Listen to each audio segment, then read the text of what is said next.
Hello, everyone. My name is Nick Robinson. I'm joined by Patrick Gill, Hi, Nick Robinson.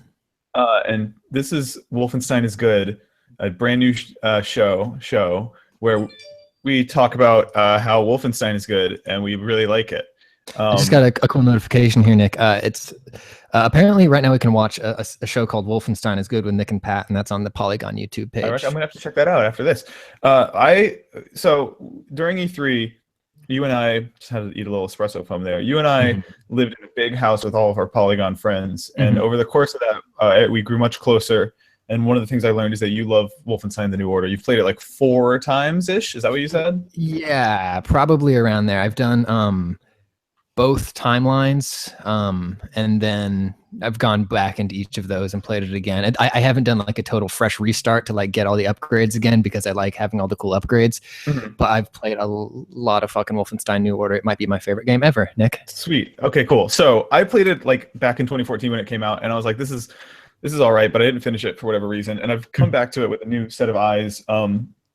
I think everyone on Earth is playing Wolfenstein: The New Order right now. Also, is the other thing. Like every time I'm on my PS4 or on Steam, like people are popping up as playing the New Order. I think because that Mhm. trailer during E3 for the old Colossus was so fucking good, like so fucking good that everyone left E3. And like I was like I when I was at Giant Bomb for their live shows, like Brad was also saying that he was going to go back and play it. Matt Kessler said the same thing. Like so many people are all left E3 with this idea in mind to play Wolfenstein: The New Order again, and I've been doing it, and I fucking need someone to talk about it with, and I thought you would be the best person for that. I am always here for that, Nick. Just literally anytime. Just call me, text me, uh, Google Hangout with me, and then broadcast it on YouTube. I'm here for it. So where are you in your latest playthrough So of Wolfenstein? let's see. I just did. It's weird timing because I just did the only level last night that I didn't Mhm. love, which is the sort of swimming sewery area, Yep. and even that level they managed to make worthwhile because you're getting all these audio logs from Anya's like I think grandmother Hmm. from when she was like seducing and killing Nazis in the 40s and Right. like and just it's all so good. And that's the thing that I keep coming back to is like all the writing in the game is fucking perfect and good and funny. Like I was thinking about this.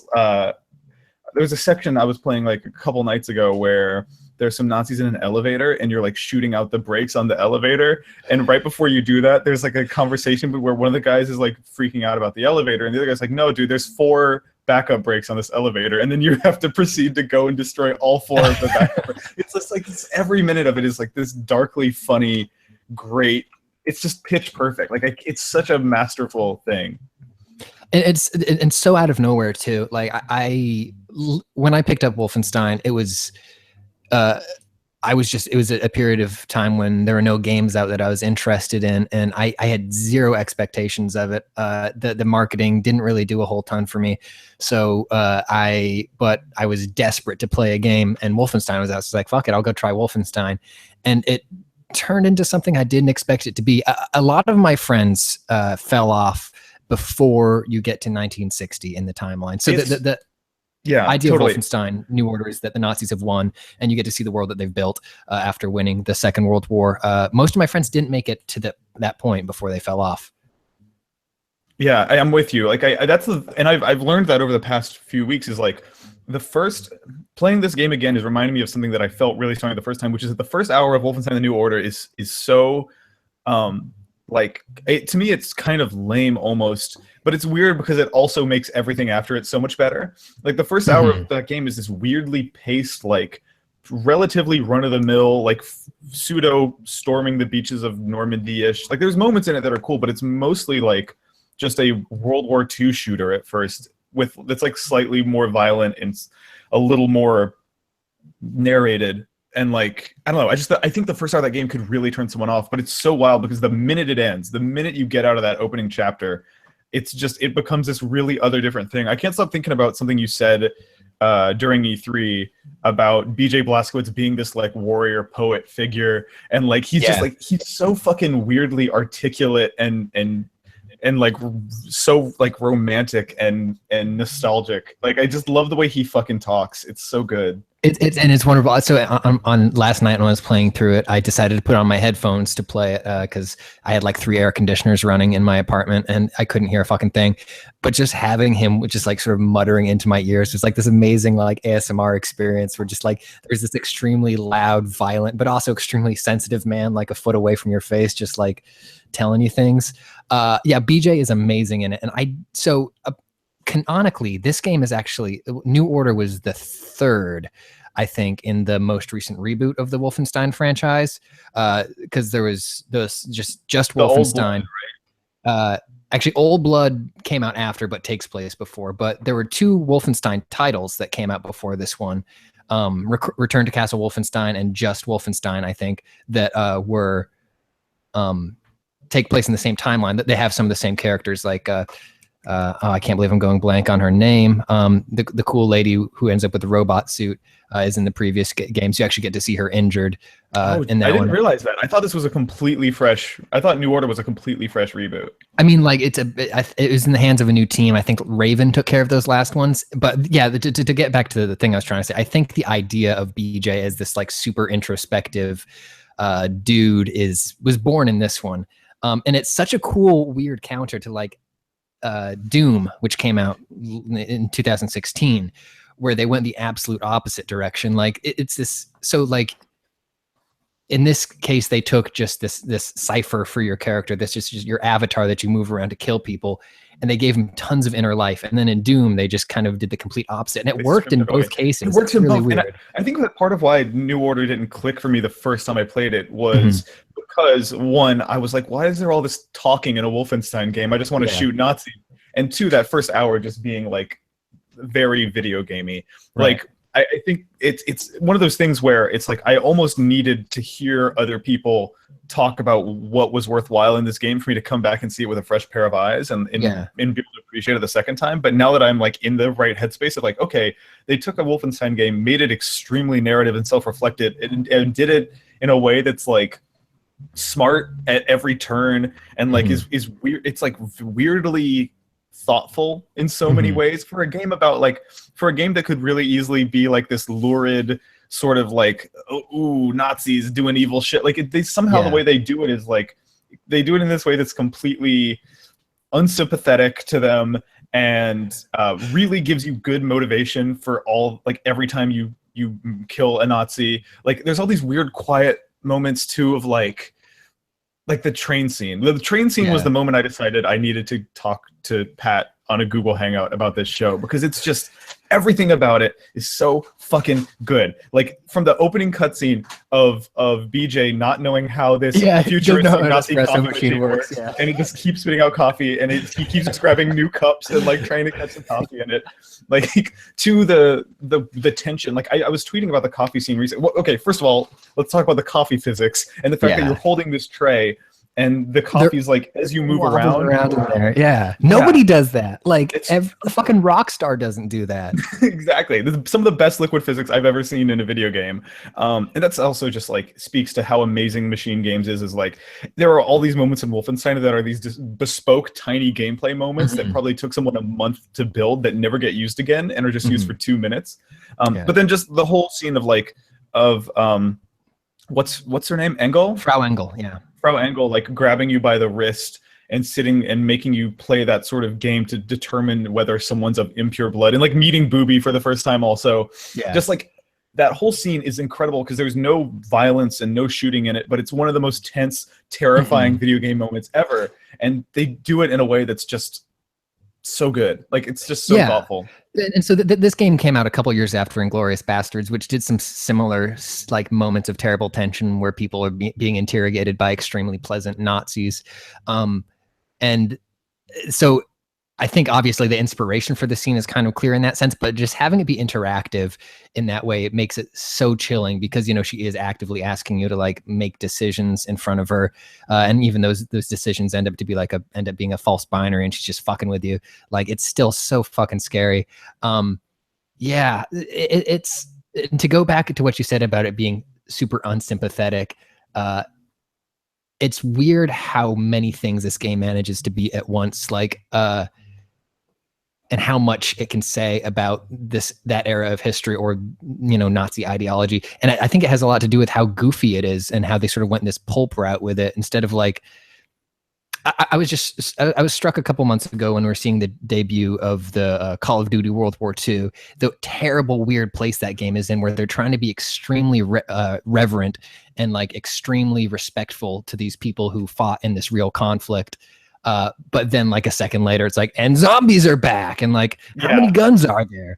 I think for them, that's an unwinnable situation to some degree. Yeah. And Wolfenstein just manages to sidestep all of it by like setting it in this semi-fictionalized future, but like, I don't know, it's so good. The place the spot I'm at in the game right now, I played through the labor camp sequence yesterday. Yep. Yeah. And it's just so machine gamesy, with like the fact that it's very like Chronicles of Riddick vibes, of like walking around this place and talking to these people, and like there's so much dialogue everywhere. But it's one of those things of like, you don't really fire a gun for that whole chapter until like maybe the final 10 minutes, but it's like, it's still so compelling. And like, God, and that walk and talk stuff too is amazing. They give pretty early on in the game, after the first mission in modern times, you end up, or the second mission in modern times, you find your hideout. Which is a place that you keep returning to, and a place that they like really made a lot of efforts to make seem like home for you. It's really warm. There's candles and stuff lighting everything. There's photographs of all the people who have come and gone through there. They give you this home, and it just makes it so powerful later, like much later in the game, when they take that away from you again, like when it's invaded. It's the people working at machine games are insanely smart, and they really know how to use downtime to make things have more impact later. Totally. Just the whole premise of like making a game that's extremely, like, it's a very, very linear game in a lot of ways, but they still have this home base that you come back to and talk to people in, and like just the amount of like optional conversations and stuff. Like right now I'm on the Fergus timeline. Okay. And last night I was I played through a sequence where you're looking for, like, Fergus has dropped some sort of like bolt cutter or something, and you need to go find it. And I went to go find him in the sort of helicopter chamber, and there's this like 4.5-minute conversation between him and Tekla, where like he's just moving crates, and he's actually really moving these crates from one end of this helicopter to the other, while he just sarcastically sort of berates Tekla for not helping him out. And I was just like, this whole conversation, A, I could have walked right past it and never seen it. B, if I was on a different timeline, I wouldn't even have seen it because he wouldn't be alive. Like, there's just so it's so much to have done, to have brought back Wolfenstein, made it a narrative game, done that in a way that's good, filled it with like 8 characters who I fucking care about. Like, to have done that from thin air is fucking it's such an accomplishment. Like, and I love every single one of the characters in that house. Like, that's something you were mentioning, but just like all of them have an incredibly they're so different. They have great backstory. Like learning about Klaus's backstory is something I just did recently, and like that shit is really harrowing and really makes you something like him. Max, and his relationship with Max, and Max being his like proxy son is so great. There's a cutscene last night that I got to that was BJ and Fergus talking about like why I chose to save him, and how they're both getting really old, and I'm just like, there's so much to mine from it. I'm watching every audio log and like reading every piece of text this time, and every single time I do that, it's rewarding.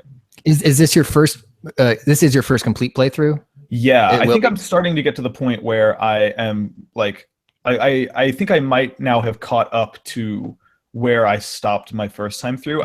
Where I stopped last night was BJ Blazkowicz climbing into a torpedo to sneak onto a U-boat. Okay, how much do you care about spoilers?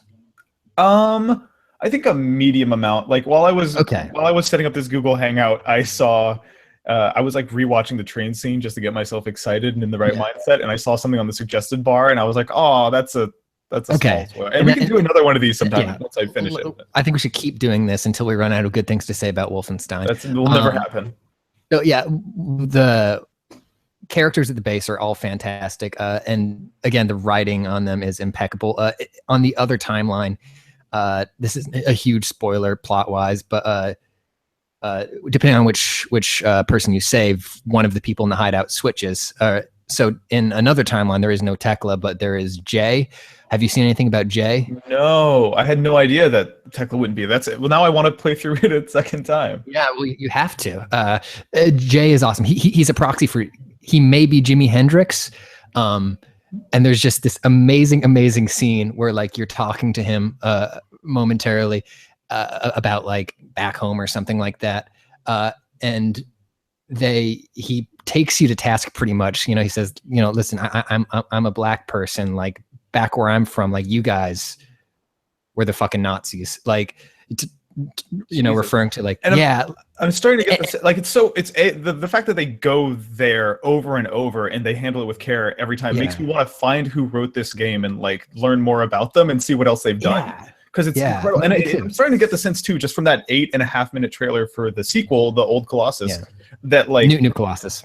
New Colossus. Okay, there's the Old Blood is the prequel DLC standalone thing. Yes, for correct. The New Colossus. Got it.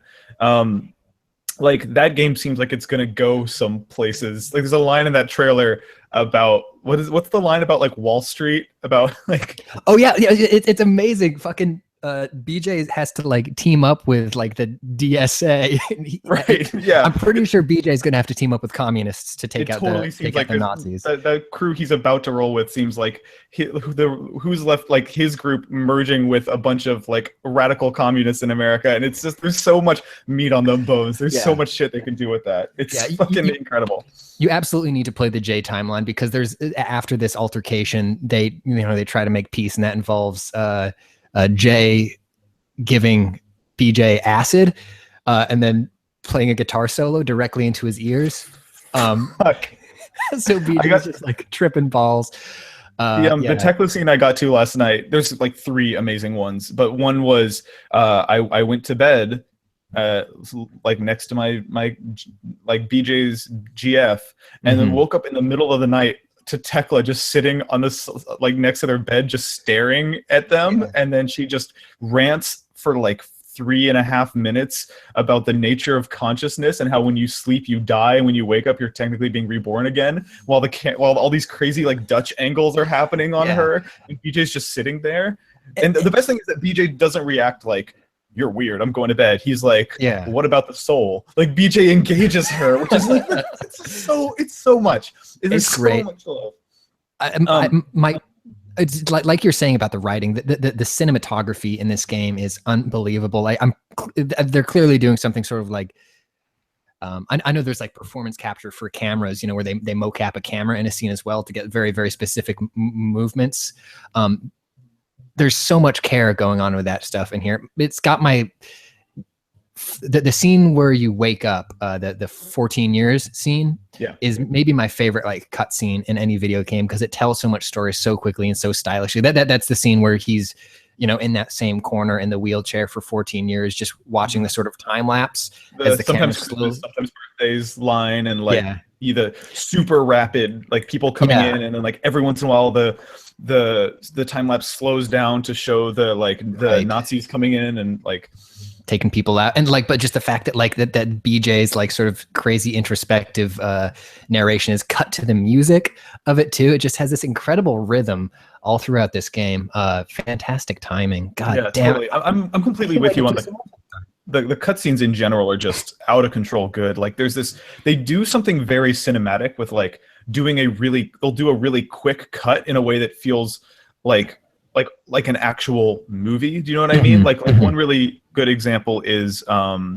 after the sex scene on the train, it goes out of a pre-rendered cutscene into you first person, like lying on a bed next to your girlfriend, and she's like, "Get up, we have to go." And she stands up and walks across the room, and then there's like a flash of light, and all of a sudden you're not in the train cabin anymore. You're in a hotel in Berlin. And like it's just like the fact that they don't just do the really cinematic camera cut stuff in cutscenes where it's easy to do that shit. They do it in game in real time. Like it's so nuts. The game's completely out of left field. And you brought up Anya. I love Anya. She's such a cool character.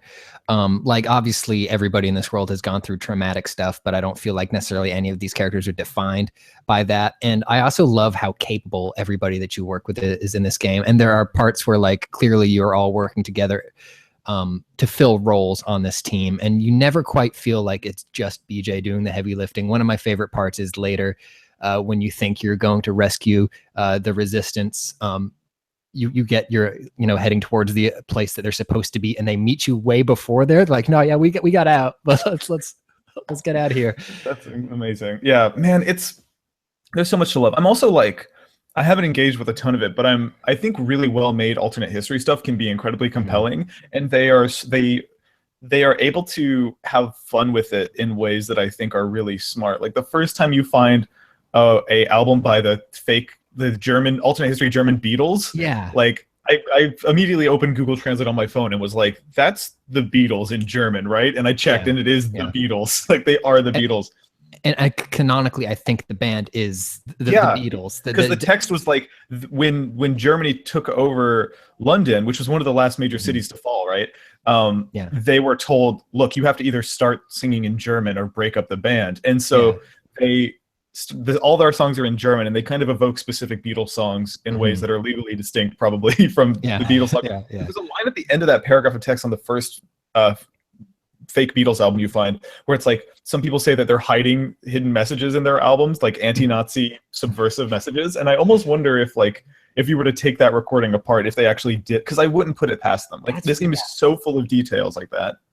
That would be amazing. I would love to see that. Yeah, those notes that you find around the environment, there's so much interesting, compelling stuff in there. And to go way back to a thing we're talking about, how this game is both this game is ruthlessly unsympathetic towards Nazi ideology, and doesn't shed many tears for doing horrible things to them. But it also doesn't necessarily completely gloss over that they are in fact humans as well. Like some of the characters that you meet, you learn some really sad stuff about in their background files, but the game is never like, well, don't you feel bad now? It's just there's no BioShock Infinite like turn where all of a sudden you're like, both sides are bad. It's more like it's humanizing people who were victims of this ideology. And like Klaus I just feel like every character on your team in the New Order is like, they're there for a reason and used really well. Like Klaus is a former Nazi who had something really horrible happen, where I think his story is that him and his wife were trying to conceive a child and tried over and over and couldn't, and then they eventually did, and the child was born with a club foot, and so he begged the doctors not to like tell the secret police, and the secret police came, shot the kid, shot his wife, and he swore revenge on the Nazis. And so it's like the first time BJ meets him, he reflexively like attacks Klaus because he's like, that's a Nazi. There's a Nazi in my house. And then he over time learns that like, he learns Klaus's story, and then you get this really great sort of optional moment where like he feels bad for scaring Max Haas, and like you sort of go around, and they do a cool thing too of like, maybe it pays off later. Maybe I'm not far enough in, but like I walked around that house picking up all of Max's toys and gave them to him and set him on his bedside table, and there was no payoff. I didn't get a new shiny gun for it. I didn't even get a conversation for it. You just set it on his bedside table while he's asleep, and like, that's a thing you did as a character. We're finding Anne's ring in the bathroom. Similar thing. And having played, so Machine Games is there's some alums from Starbreeze, right there. Yes. That's a similar thing that I think they've done in other games. In the Darkness, which was another on its face very dumb shooter, had moments like that where you could. In that game, you could watch the entirety of To Kill a Mockingbird with your girlfriend. So I think those moments might just be there to help you care about these characters more, because the people who made the game really care about the characters. My low-key favorite characters are Anya's grandparents, because they're fucking cool as hell. Do you recall the part where you get the jacket that you wear for the entire game? That's Anya's grandfather's jacket, and he's dressing you, and he's putting putting it on you. He's like, yeah, you're a Like, handsome guy. not as handsome as me, but handsome. Yeah. And then he leans in close. He's like, take care of her, or I will find you and hurt you. It's like, so good. And the fact that those characters had maybe 5 lines each, but they managed to characterize them so well. And like, and another version of that is like in the sewer level I just played through. You get like you get Anya sends you you get audio logs for her grandmother. You get like 7 of them that are just like addressing. She's like, the police came, they shot the boy who like was my first kiss. I am going to get revenge on them. Then the second one is her being like, they're asking for volunteers at the police department. The Nazis are. I'm going to volunteer. And then the next 5 are just her killing Nazis in interesting ways. And, and that is loosely based on a real thing that happened. Really? Yeah. They're I think French resistance, or anyway, it was a couple Polish girls were luring Nazis to the woods, and they weren't usually the ones pulling the trigger. Usually they're sort of operators who'd get people out there, and then resistance fighters would ambush them. And it's a very like, it's very in keeping with this game's whole attitude to like gussy that up and make it more dramatic, but also ground it a little bit. And like that whole sequence, the big takeaway from those audio logs, and I can't believe I'm like gushing over the audio logs in a first-person shooter, like that at all is an accomplishment. But it made me excited for my second playthrough, because now knowing everything I know about that character, I like when we meet her grandmother later, and she's like, there is no resistance anymore. Like just watching that dinner table conversation with her, knowing her background is going to make that scene sort of resonate more, I expect. Yeah, that scene is so important and good to me. That the scene where you're all sitting around the table and they're explaining to BJ that there is no resistance, and the first thing is that there is no army. He's like, I got to link up with the U.S. Army. And they're like, no, there is no army. Yeah. And that is absolutely, when I talk to people about Wolfenstein, is my favorite thing about Wolfenstein New Order, is that it is a game that is about opposition to fascism and opposition to Nazi ideology on the grounds of that it is wrong and evil and bad, and not that we are two warring countries. There's little or no American nationalism in this game. It's literally just like, this is evil, so let's gather people who are willing to destroy it, and it's super fucking cool. I love it so much. I'm gonna play it after this. I love that conversation. Like it's also really effective in that it's a great way to, they really hit, because BJ coming out of this coma is just now realizing that the war is over and we lost, but also you as a player are realizing that. And so everyone's sitting around the table being like, no dude, you don't get it. Like there's nobody. There's not only no America, not only did America surrender, the war is over and we lost and there's no resistance. And his unwillingness to accept that is like just such a powerful moment. I also like am reading every newspaper snippet now that I'm playing through it again and appreciating it more. And it's like every single one of those has a point. And it was funny because the first time I found the one about the Nazi concrete having some sort of mold, I was like, oh, haha, that's funny. That's just like them doing an in-universe justification for this game's like huge destructible environment stuff, like the fact that you can shoot through walls and it all shatters and everything. Yeah. And then it becomes a really integral part of the story too, unexpectedly, which is rad. Yeah, Set Roth is also one of my favorite characters in the game. He's the member of the Da'at Yeshud, which is like an ancient order of Jewish scientists who they have this weird sort of ideology where they create things that they think they listen to God and they create the things they're inspired to create, but then they don't use them. Like that is their principle is that like we create wonders that we do not use. But yeah, he is such a cool character. I'm so glad he's back in the sequel. Yeah. What's great how like this game is so good at making you love a character within 15 seconds of meeting them. And for him, it's like it's in the labor camp, like sitting over that bed, helping that sick kid. And BJ's like, I'm here to rescue you. And he's just in this very sarcastic, like sort of older Jewish man, Larry David-y way. He's like, oh, do you hear this? He is here to rescue me. Like it's very like dismissive.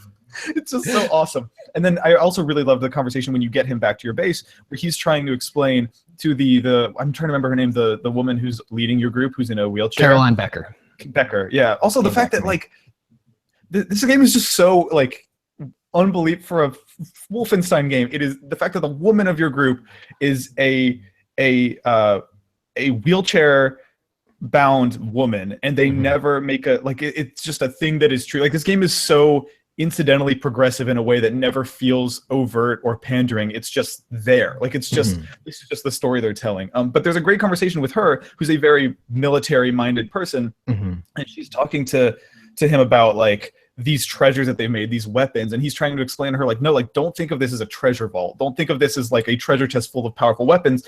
This is just something we made. They've achieved their purpose already, which was getting closer to God through creating stuff. Yeah. And Anya like wheels her chair around in the middle of this conversation. She's like, no, I think what he's trying to say is like, she chimes in in a way that like you tilt your head. You're the cameraman because you're in your left ear. You're like, oh, she's talking now. Like it's just it feels like you're there for the conversation. And then that's maybe a note to end on, kind of, is like the way they use the first person perspective in this game is just so fucking great. Like constantly. The last thing that I want to mention regarding the first person perspective is the thing that I mentioned to you at E3 when we're talking about the constantly visible health bar at the bottom. Have you been paying attention to that this time? Yeah, because you mentioned it. We were talking about the auto healing and stuff, and during E3 you were like, they actually use that in the game's plot in some narrative places. And so I've been keeping my eyes peeled for that after you mentioned it. And I think the most overt instance was I did the whole sequence where you take out the Nazi prison guard, the knife. And he's like, he is sort of cutting you up and like torturing you, and it goes to black, and your health is like really low. It's like 2 or something. You have like 2 health. And then it heals you back up while the screen is black. So the only thing on screen is that UI indicator, and then you're in the incinerator, and they assume you're like dead, and you crawl out. Was that the moment you were referring to? That's it. And it's going to happen. It might happen a few more times throughout the plot. But the thing that I love about it is that like the UI of the game is playing into, you know, BJ's core motivation, which is like this constant movement forward, and the fact that like he is just like so focused and set on his goals that like he always finds a little bit more. And there are just that moment in particular. And I think there are 1 or 2 later where you're just like, fuck, like I am super fucked up. And then the only thing you see on the screen is the bottom of the screen, just like his health starts ticking up again. And you're like, no, but I'm going to keep going. It's really, really good. God, I love this. It's so good. I'm so glad I can like talk about this with you. Like, yeah, we got to check back in. We've made it further. Yeah, I literally this weekend I have been pacing myself with it because I could have just kept playing, but I'm like, I want to stretch this out so I can like focus on specific moments and talk about them with that. So thank you all for watching the first episode of Wolfenstein is Good, a show where we talk about how Wolfenstein the New Order is a good video game. Thank you guys for tuning in. Maybe we should have, because I feel like everyone's playing this game right now, we should like have a guest on to also talk with us about how Wolfenstein is good. I think that's a great idea. Cool. Well, thank you guys for watching. And Pat, thank you for taking time on a Saturday to talk about Wolfenstein with me. Anytime, Nick. Bye, guys. See ya.